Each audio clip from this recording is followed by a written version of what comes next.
మన ప్రభువును ప్రియరక్షకుడునైన యేసుక్రీస్తు శక్తిగల నామంలో మీ అందరికీ శుభములు. ప్రియమైన దేవుని బిడ్డలారా, మరి ఎలా ఉన్నారు? గతించిన ఉదయం అంతా కూడా ఆయన రెక్కల నీడలో మనందరినీ కాపాడి మరొక నూతనమైన దినములో వారంలో మనం ప్రవేశపెట్టిన విధానాన్ని బట్టి మరొకసారి ఆయనకి వందనాలు చెల్లించుకుంటున్నామండి. ఈ దినము దేవుడు మనకిస్తున్న వాగ్దానాలు ఎప్పుడు కూడా ఆరోగ్యకరమైన వాగ్దానాలేనండి.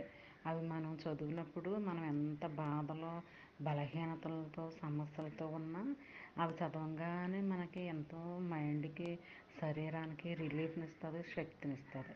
అందుకనే మొదటి జామున లేచి వాగ్దానాలు అనేవి మనం చదువుకుంటూ ధ్యానించుకుంటూ ఉండాలి.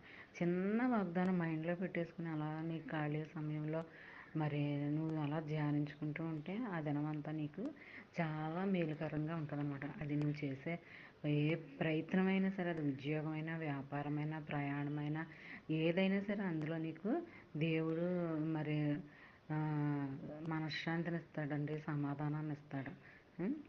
మరి ఈ దినము దేవుడు మనకిస్తున్న వాగ్దానము సామెతల గ్రంథము 3వ అధ్యాయము 1-2 వచనములు.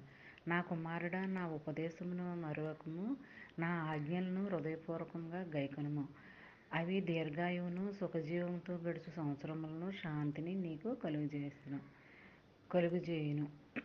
ప్రియమైన దేవుని బిడ్డలారా, మరి ఆయన ఉపదేశాలను, ఆయన ఆజ్ఞలను మరి మనం అనుసరిస్తూ నడుచుకుంటూ ఉంటే మరి హృదయపూర్వకంగా మరి ఆయన్ని మనలోనికి ఆహ్వానిస్తూ ఆయన ఆజ్ఞలను గైకుంటూ ఆయన వాక్యానుసారంగా నడుచుకుంటూ ఆయన మాటలని, ఆయన ఉపదేశాలని మనం అనుసరించి నడుచుకుంటూ ఉంటే మనల్ని ఎలా ఉంచుతాడంటే దీర్ఘాయువుతో ఉంచుతాడంటండి.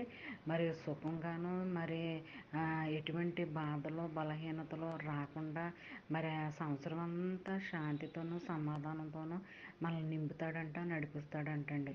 అలాంటి దీవెన ఆశీర్వాదకరమైన మాటలు ఇందులో ఉన్నాయి కదండి. ఇవి మనం ధ్యానించుకుంటూ ఉంటేనే మరి మనకి ఎంతో మేలుకరంగా ఉంటుందండి. మనకే కదండి, మన బిడ్డలకు కూడా శాంతి సమాధానాలతో, నెమ్మదితో, మరి జ్ఞానంతో, ఐశ్వర్యంతో ఇలాంటి దీవెన ఆశీర్వాదాలన్నీ కూడా బిడ్డలు అందరూ పొందుకుంటారనమాట అండి. మరి ఈ చిన్న వాగ్దానం నీ జీవితంలో, నా జీవితంలో, మనందరి జీవితంలో జరగాలని కోరుకుంటూ గాడ్ బ్లెస్ యూ.